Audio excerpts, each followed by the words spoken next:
Pemirsa, kita lanjutkan diskusi kita. Sekarang saya ke Dr. Tirta Mandiri Udi, influencer relawan. Halo Pak Kardi. Ya, ini apa yang dipengaruhi oleh influencer? Ya sebelumnya Assalamualaikum warahmatullahi wabarakatuh. Waalaikumsalam. Terima kasih sebelumnya kepada guru-guru saya yang di sini. Ini semua guru-guru saya, Bang Kardi. Jadi zaman saya masih sekolah, ini beliau-beliau yang mengajar semua, termasuk yang hari ini gugur, almarhum Prof. Iwan itu adalah guru yang membimbing saya sampai sekarang di titik ini. Jadi murid itu selalu ingat gurunya, guru lupa murid. iya itu. Iya pasti ingat tuh. Saya selalu murid Waktu kuliah rambutnya kan aneh-aneh. enggak? Apa? Waktu kuliah enggak begitu kan? Enggak sih, Pak Kratek aja sih Pak. Makanya. Biar dihafalin pasien, itu yang rambutnya kayak joker gitu kan. Jadi kalau Bang Karni izin saya cerita, ingin menjawab sedikit sih. Yang pertama peran saya di sini itu peran dokter itu ada ganda ya. Satu agen preventif, sekarang yang kedua adalah agen kuratif. Nah tadi Dokter Erlina dan Dokter Ronald tuh dan Prof udah cerita juga bahwa dokter di garda terdepan itu sekarang sebagai agen kuratif. Tetapi juga peran yang paling penting itu adalah masyarakat untuk mengendalikan dan menurunkan tingkat infeksi. Nah ini peran dokter-dokter yang direlawan untuk garda terdepan yang menurunkan tingkat infeksi. Langkah-langkah yang kami lakukan itu saya bersama dengan sebuah yayasan yang sekarang ada apps-nya, Kita Bisa. Dan BNPB kemarin mengundang kami, jadi sekalian saya clearkan di sini di media, kemarin ada isu BNPB mengundang puluhan influencer, gitu kan, terus dihujat dibayar. Saya tegaskan, para influencer tidak pernah dibayar oleh negara. Kami mengeluarkan itu benar-benar pakai uang kami sendiri. Dan yang mengkoordinir salah satunya adalah saya, Fatur, Express Mau UGM yang pernah kesini juga, dan teman-teman dari BNPB dibantu oleh kita udah buat hashtag namanya Kurir Kebaikan. Salah satu peran Kurir Kebaikan udah dirasakan oleh Mas Ginanjar, itu adalah kami yang mengadakan, Mas Taki Malik, Dede Hamzah dari Depok. Jadi kita membuat hashtag namanya Sharing is Caring.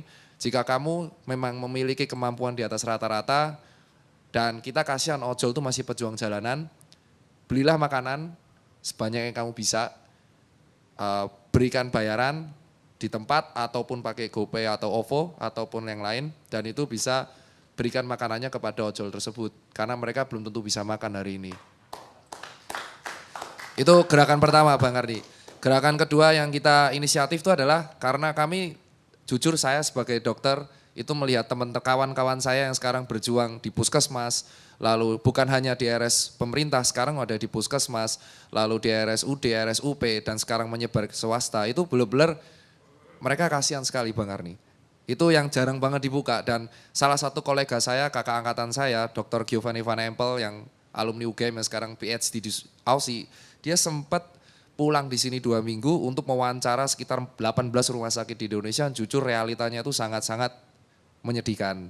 Itu alasan ketika saya pulang tiap kali membagi berbuat aksi itu kadang merenung sendiri apa yang telah saya lakukan untuk membackup teman-teman saya di IGD. Banyak di antara mereka itu bertemu dengan pasien, seperti yang diceritakan Dr. Erlia itu sangat-sangat tepat sekali.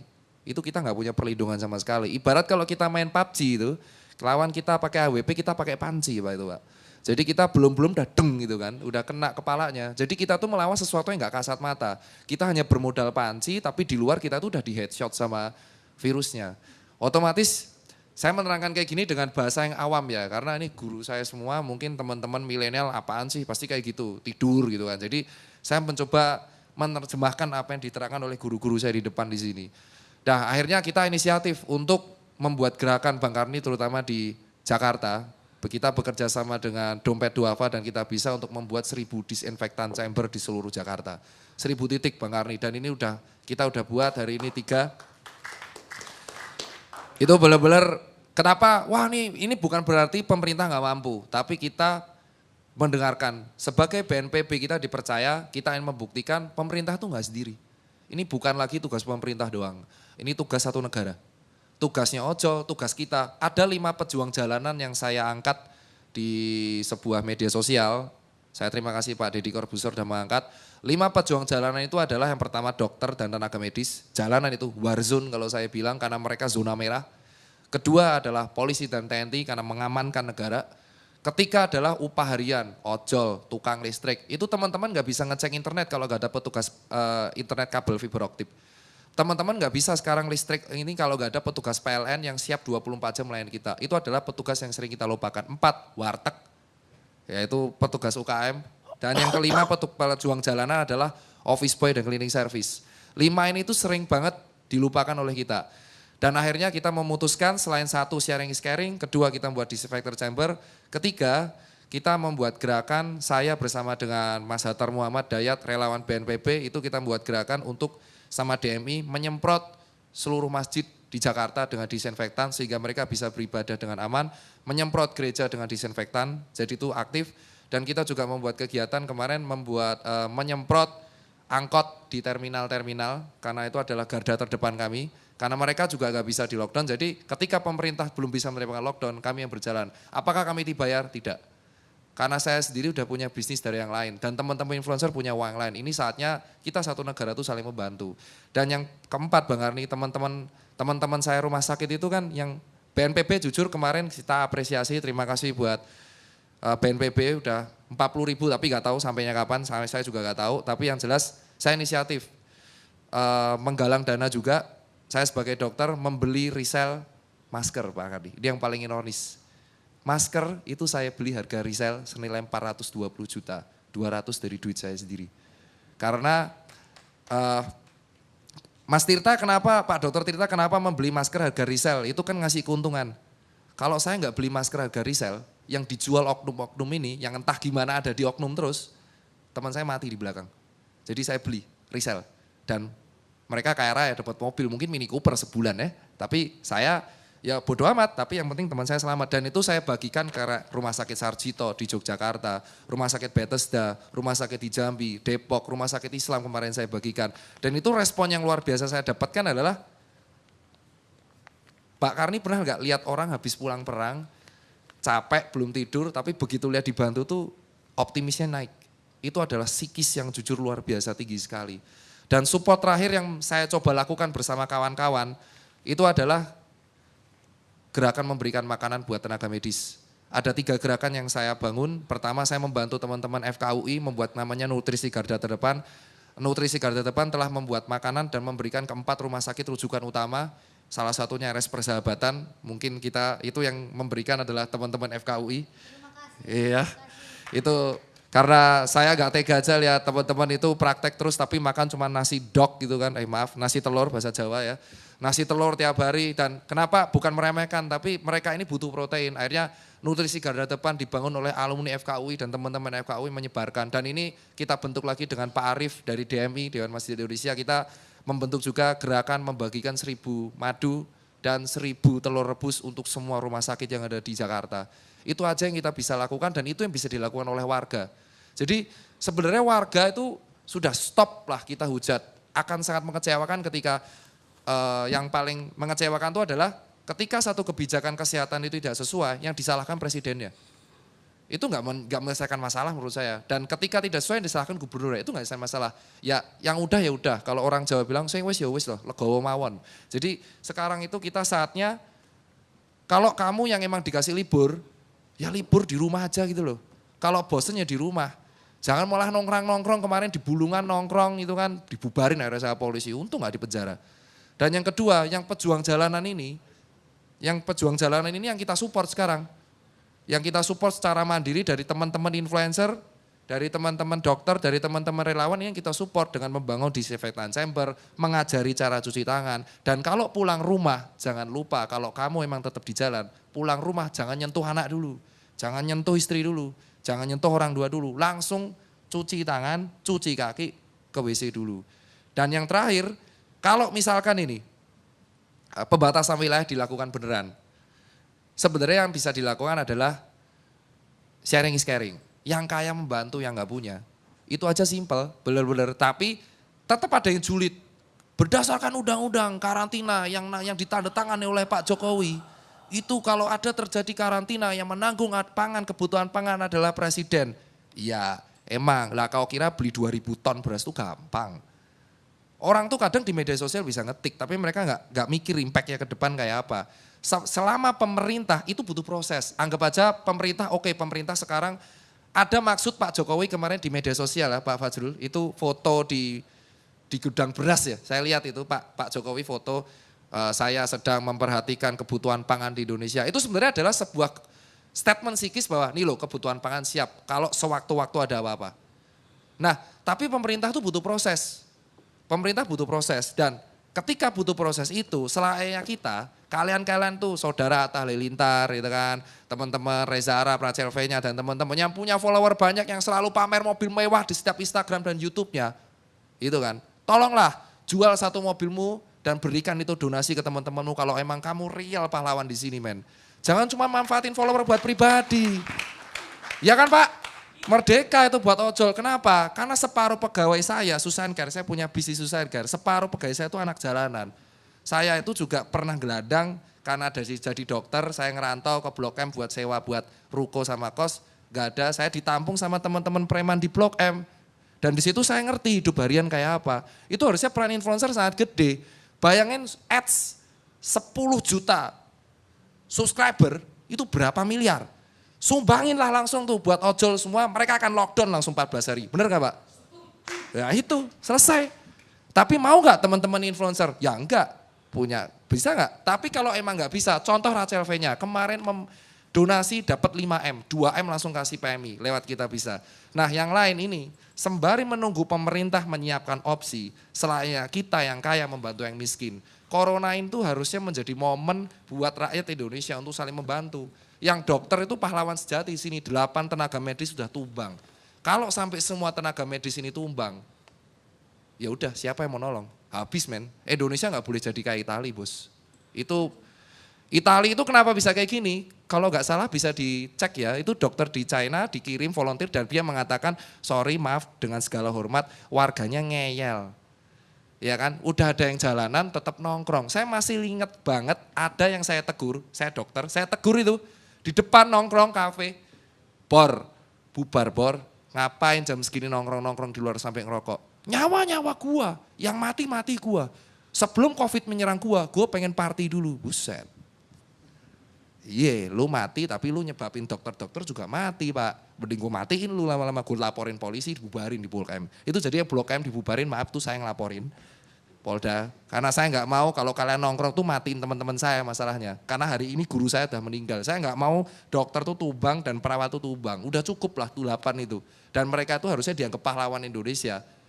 Bukan benar-benar pahlawan. Dan yang pertanyaannya yang terakhir, karena itu sedikit kegiatan kami Bang Karni. Dan jujur saya tidur hanya 4-5 jam, besok pagi saya harus jam 7 ke RSUD Kebayoran. Itu red zone, kita harus masang 2 desinfektan di situ. Lalu siang saya ke RSCM untuk masang disinfektan chamber di situ. Sorenya kami akan memasang disinfektan di 5 chamber dan MRT dan tempat markas ojol. Ada 1 disinfektan saya pasang di depan markas Gojek Pak. Jadi nanti Grab sama Gojek bisa ke sana, tadi udah banyak Pak. Dan ini pertanyaan saya buat mungkin ada Bang Fajrul dan ex-menteri keuangan Pak Fuad. Yang saya tanyakan itu adalah kita saatnya bukan menyalahkan Pak. Cuman kok bisa sih APD itu langka di Indonesia? Apakah tidak ada sebuah kebijakan untuk melok APD di Indonesia sehingga kebutuhan APD itu terpenuhi? Karena itu bukan tugas dokter. Ketika dokter itu sampai berdonasi untuk sesama dokter, itu berarti ada yang salah. Dan itu bukan berarti menyalahkan pemerintah, tapi harus segera dievaluasi. Terus yang kedua, saya hanya melaporkan teman-teman saya dari Giovanni Van Empel ini dan melaporkan kerjaan dokter di lapangan. Mereka tuh sering nangis Pak, tiap malam. Kenapa? Karena nggak bisa pulang. Dan mereka nggak tega pulang karena ninggalin pasien di IGD dan di ruang isolasi. Dan faktanya adalah yang teman-teman semua ini harus tahu adalah teman-teman saya itu sebenarnya udah sakit. Semua ngerasain radang tenggorokan. Tapi mereka tetap swab test negatif, gas terus. Karena mereka nggak tega ninggalin pasien. Pertanyaannya adalah, ini kenapa SOP yang telah dibuat itu tidak menyebar rata di Indonesia Pak? Ini harus dievaluasi. Karena teman-teman saya residen sebuah di rumah sakit di Yogyakarta, itu sampai Februari tidak mendapatkan pelatihan penanganan corona. Jadi permasalahan di Indonesia itu bukan soal salah-salahan, tapi soal SOP yang berantakan. SOP yang berantakan. Jadi atasan sudah membuat SOP yang keren tapi tidak dilakukan dengan baik oleh jajaran tengah. Sehingga yang bawah akhirnya kita kayak pion maju aja terus. Kalau nonton film kayak 1917, 1917. Jadi komandannya nyuruh sekitar 20.000 tentara untuk perang padahal depannya itu jebakan Batman, isinya cuman granat dan meriam. Nah ibarat saya sekarang kayak gitu. Nah ini tolong dievaluasi. Dan evaluasi yang terakhir pertanyaannya adalah buat teman-teman, kenapa jubir Menkes itu kalau berbicara di media sosial tidak dikontrol ya Pak ya. Itu kekecewaan saya secara pribadi nih Bang Wajul. Jujur secara pribadi, karena kemarin sempat diundang di sebuah podcast, ini ada rumah sakit, mitra keluarga, kita sebut, ada pasien blow up, viral, wah viral tuh Pak. Jubir Menkes mengatakan, welcome to Indonesia, this is business. Itu rumah sakit dihujat habis-habisan Pak. Pak Menkes sudah minta maaf. Pak Menkes sudah minta maaf ya? Secara tertulis. Secara tertulis? Oh iya, berarti sudah bisa disebar di sini ya Pak, nanti didobel. Dan kedua, nah ini mohon lah Pak, ini yang ketiga permintaan saya mewakili teman-teman dokter, khususnya yang di IGD. Kita tuh kan lagi perang Pak, tolonglah jubir Menkes ini, Pak Yuri kalau misal lihat, dilatihlah cara PR-nya Pak. Kemarin menentukan duta imunitas, itu gunanya buat apa gitu loh, duta imunitas. Terus yang kedua statement begitu di vlog orang gitu loh. Jadi tolonglah berbicara yang emang penting-penting aja. Kalau emang berbicaranya nggak penting, tunjuklah orang yang kompeten. Itu aja sih pesan Pak. Karena kasihan dokter udah berjuang di net. Ketika beliau tuh selalu mengeluarkan statement yang ambigu, itu pasti yang diserang adalah dokternya, perawatnya, dijulitin. Sudah digaji, sudah disumpah, tapi kayak gini. Dokternya tidak melayani pasien, padahal itu triase Pak. Sampai saya edukasi triase mati-matian. Triase itu adalah ada merah, ada kuning, ada hijau, ada hitam. Itu ketika pasien dalam kondisi darurat banyak banget, kita terpaksa harus triase. Benar kata Dokter Erlina, tidak semua masyarakat tahu ketika rumah sakit itu bludak atau penuh banget. Dan ini, wah ini kondisinya kayaknya masih bagus gitu ya dok ya. Masih bisa jalan-jalan. Mbak, kamu pulang dulu mbak. Tapi karantina diri sendiri. Karena rumah sakit penuh ini. Pulang dulu ya. Nah itu maksudnya triase teman-teman. Jadi itu yang menurut saya harus disampaikan. Jangan, Dokter Elina itu guru kita loh, SP Paru loh. Dan beliau udah sepuh. Beliau sepuh, kalau di guru besar nama bilang sesepuh. Sudah sesepuh tapi masih melayani pasien, turun. Itu kayak, apakah dokter mudanya tidak ngapa-ngapain? Ini lebih gila lagi dokter muda ya. Jadi kemarin di Twitter yang mengatakan bahwa dokter muda tidak ngapa-ngapain, itu saya pengen jitak gitu kepalanya itu ya. Karena jujur dokter mudanya itu dokter di Bintaro umur 36 tahun gak ada. Tita, saya boleh nambah dikit? Iya dokter Helena. Ya, jadi dokter-dokter muda di kami, jadi ada junior-junior saya itu berjibaku masuk ke ruang isolasi bergantian. Betul. Kemudian juga kami punya murid peserta PPDS atau residen yang sedang mengambil spesialis, mereka juga ikut. Dan saya baru tahu, ini saya terharu sekali ya, baru tahu karena saya ada di WA group, suatu WA group dan ternyata ada orang tua dari murid saya itu mengatakan anak saya sudah 2 minggu tidak pulang ke rumah, tidak berani pulang, bukan apa-apa karena khawatir kalau pulang menularkan ke orang tuanya. Jadi buat saya ini menyedihkan sekali, artinya sudahlah berjibaku sampai juga memendam rasa rindu kepada orang tua. Baik. Dan ini kita nggak teriak-teriak gitu loh. Dan bahkan murid saya itu nggak cerita-cerita, saya taunya dari orang tuanya cerita kepada grup lainnya. Baik. Jadi tolong juga ini tidak ada dari kami satu lagi niatan untuk menelantarkan, kami betul-betul mengabdi, tapi memang pekerjaannya banyak dan itu Pasiennya baik banget. pasiennya banyak dan masyarakat tidak tahu ini kalau kita suruh pulang itu sebetulnya seperti dokter Tita katakan, kita suruh pulang karena kondisinya masih baik. Kalau di rumah sakit kan kita yang berat atau yang perlu perawatan. Begitu, terima kasih ya. Iya betul, itu saya wakilkan karena banyak teman-teman anak muda tuh ngujat terus dan saya nggak tega. Dan itulah alasan kenapa BNPB dan BUMN, saya apresiasi dengan BUMN Pak Erik yang membuat Wisma Atlet. Saya pas H-1 saya koordinasi di situ Pak, bareng-bareng dengan Pak Maijen, Pak Polri dan kawan-kawan di situ. Dan saya juga apresiasi kemarin ketika saya edukasi cuci tangan, saya sangat dibantu oleh Polda Metro Jaya. Dan Polda Metro Jaya itu benar yang garda terdepan, Dokter Tita ayo kita bantu masyarakat. Dan ini Pak Karni, ini ada teman curhat Pak Karni dari Puskesmas. Kita itu wajib kunjungan ke rumah pasien ODP di daerah Cirebon. Tapi kita itu tanpa APD lengkap. Kita nekat karena kita sumpah dokter.